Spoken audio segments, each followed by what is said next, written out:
I'm delighted once again to have as our guest a very popular commentator from macro business, Leith Van Onselen, the unconventional economist.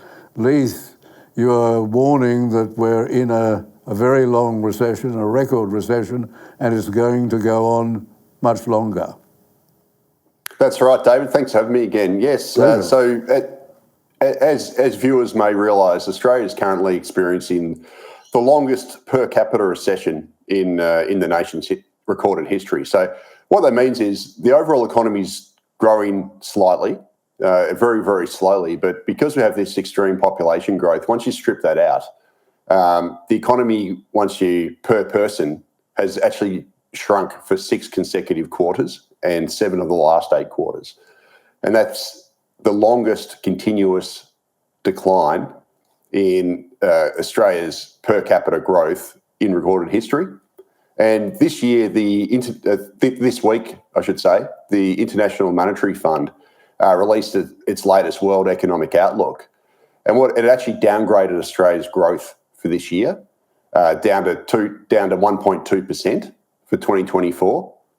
And this follows the OECD, which also downgraded Australia's growth for this year to 1.1%, and Deloitte released their outlook and also downgraded Australia's growth this year to 1.1%. Now, that is growth, obviously, but the problem is that growth comes in the context of population growth that is currently running at 2.3%, and by the end of the year is forecast to be growing at about 2%.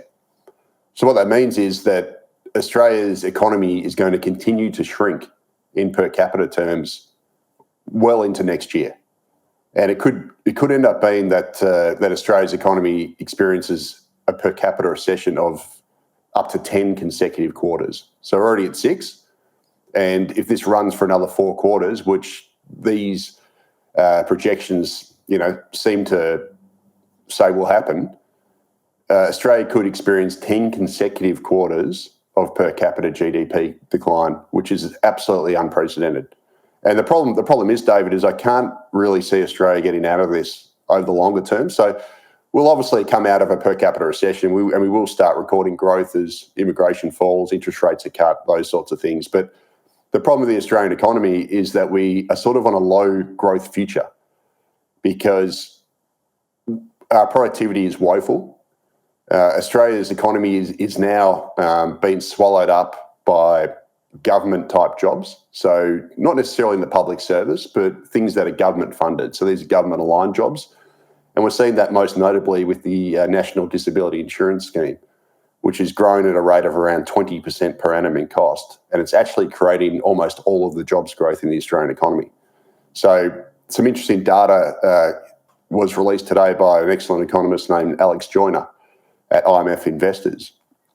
And he showed that in the last 2 years, market-based jobs, so that's jobs in effectively the private sector, have only grown by about 1.1% over 2 years, whereas jobs in the government-aligned or non-market sector, which are relying on government funding, have grown by double-digit rates in the last 2 years. So what this basically tells you, and that's mostly related to the NDIS, so we have an economy which is basically becoming more and more reliant on government spending and government funding, and we have a private sector or a market sector that's shrinking in relative sense. And the problem with that is that productivity growth in the non-market sector, in those government-aligned areas, is deplorable.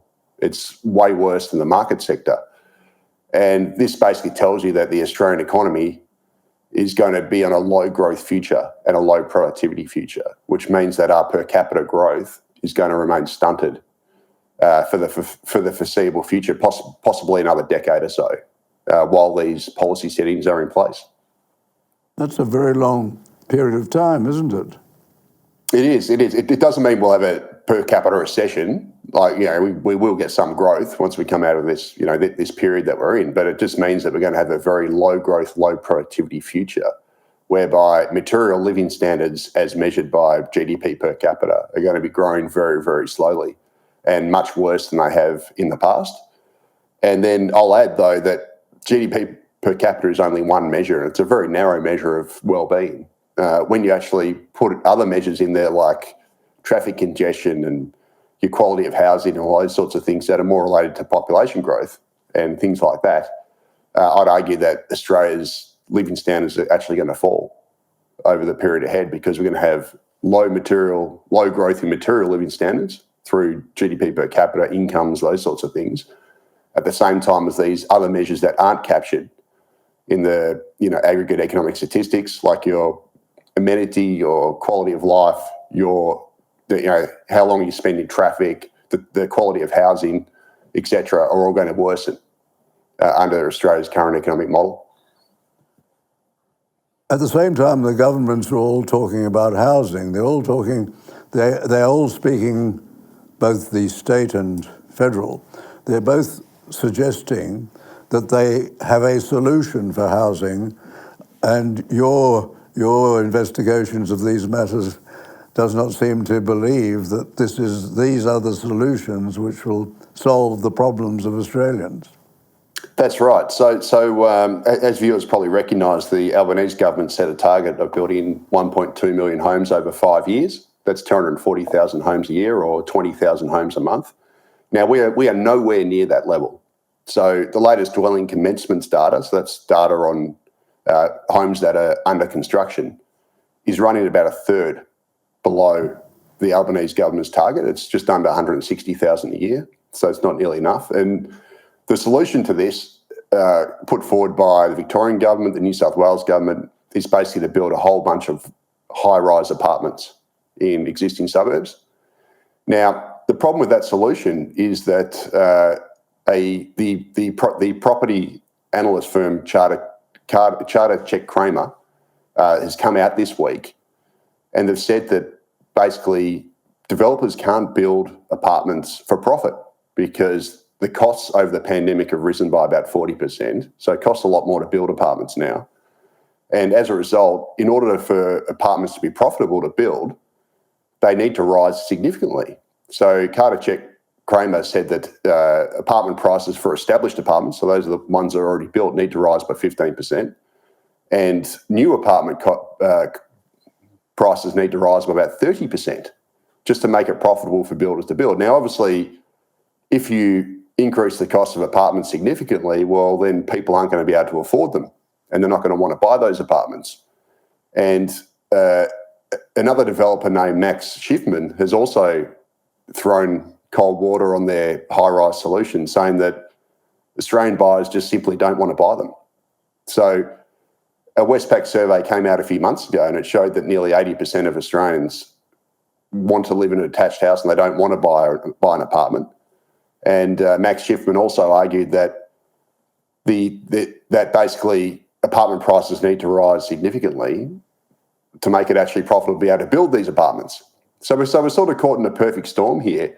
And it's gotten worse, David, because in addition to running, very high population growth, which is basically increasing demand for housing, some data also was released by the Australian Bureau of Statistics this week, which showed that the average household size has shrunk over the past year.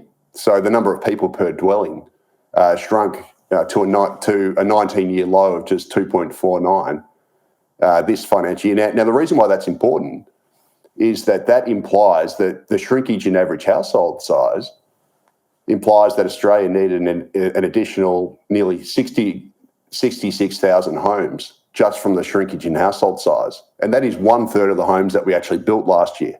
So we have this perfect storm of factors whereby it's become too expensive to build housing because of the rising costs. We have a shortage of workers to build those houses because home builders are competing with state government big build infrastructure projects. We also have high interest rates, and then we have a shrinking household size because the population is ageing, and that is actually increasing the number of houses that we need. So we have this huge increase in demand for housing through population growth and shrinking household size at the same time as the supply of housing is shrinking. And really, there's only one solution to this situation, David, and it doesn't rest on the supply side because costs are simply too high. It rests on lowering demand by cutting immigration, because we're simply importing too many people into the economy which need houses and infrastructure, and there just simply isn't the capacity in the Australian economy to provide that housing and infrastructure. So therefore, the solution is to cut that demand. And that's why I keep arguing that the federal government has got to significantly cut immigration, because if it doesn't do so, we're going to have constant shortages of housing and infrastructure forever, because the supply side simply cannot keep up. It hasn't kept up for the last decade, and it certainly will not keep up with costs now structurally higher because of the pandemic than they were before the pandemic. And what that's effectively done in economics terms, so anyone who studied economics, we've effectively had a shift left in the supply curve because of all these extra costs and these extra barriers, and that's basically reduced the quantity of housing that Australia can provide at a given price point. And when you have that situation, you have to reduce demand to get back to equilibrium. And the way to reduce demand is to reduce immigration. So that is the solution to Australia's housing crisis. We've got to cut immigration, and we've got to cut it sharply.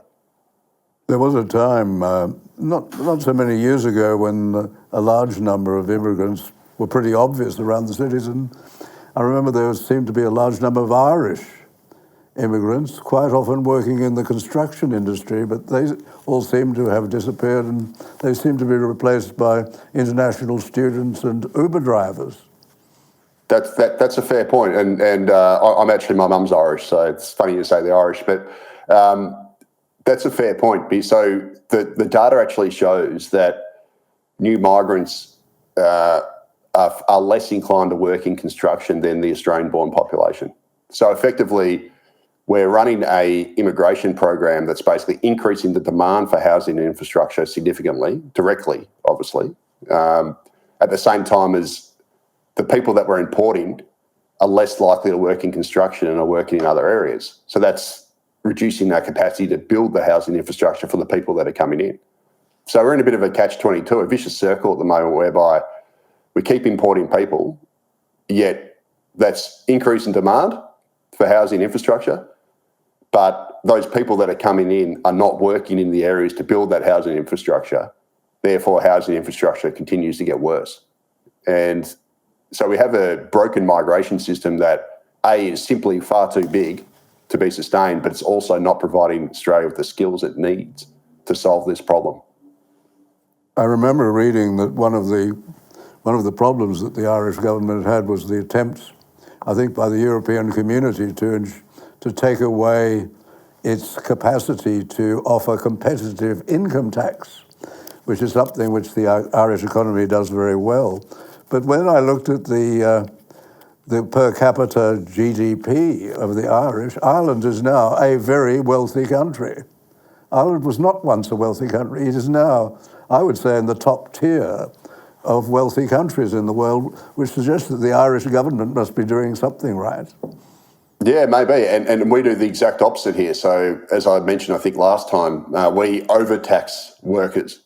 So Australia's tax system is incredibly reliant on income tax, more than just about any other country in the world. So therefore, we can't offer competitive tax rates for people to come in here, etc. So we're doing the exact opposite there. We lightly tax consumption. We don't tax our resources properly at all, and then we absolutely smash workers, and then that creates a disincentive to work or to do effectively what's going on in Ireland.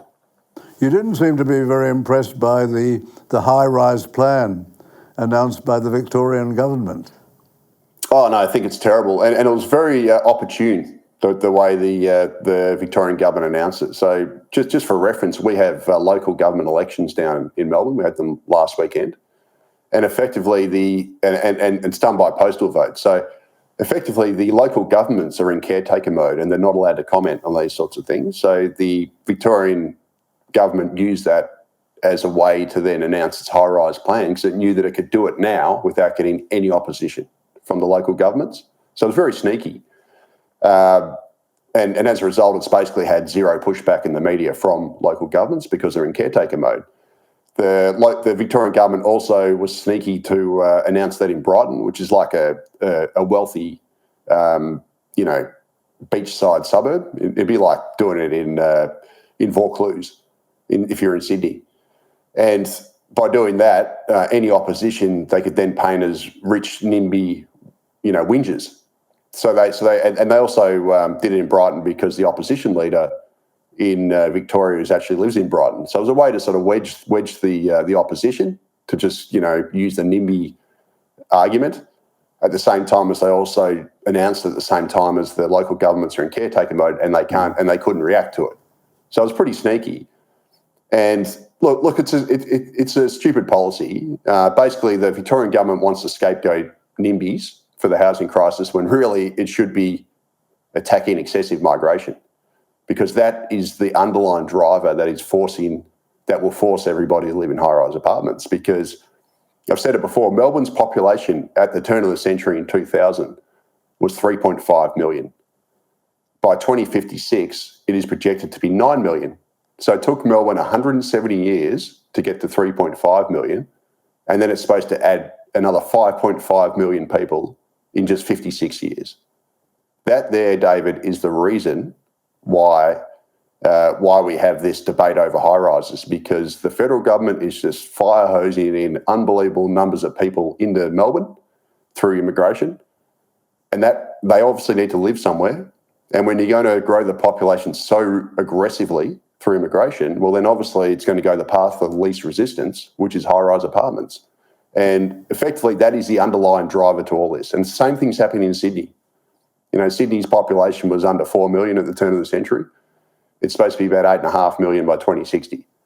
How often do we get a new Canberra? I think this is one of the very useful lines you use. You talk about us getting a new Canberra every so many, how many years? Yeah, well, I mean, the problem with that argument is Canberra keeps growing in size. So when I used to say, when I used to say that Australia, pre-pandemic, we used to grow by a Canberra every year, which is technically right. But now Canberra's, I think, about 450,000. So, whereas back when I used to make that comment, it was under 400,000. So, but to your point, in the last calendar year, Australia's population grew by nearly about 650,000 people, which was like a Canberra and a Hobart in a year. So, we're talking massive numbers here. And, as I said, Melbourne's population is projected to grow by 5.5 million people in just 56 years. Now, we're already nearly 2 million into that 5.5 million, but that is just an insane amount of growth when you consider that it took Melbourne 170 years to get to 3.5 million, and then it's supposed to get to 9 million in just another 56 years. Like, this is just too fast. And Sydney, same sort of thing. Sydney is projected to double in size. It took Sydney 212 years to get to 4 million people, and it's supposed to get to over 8 million people in just 60 years.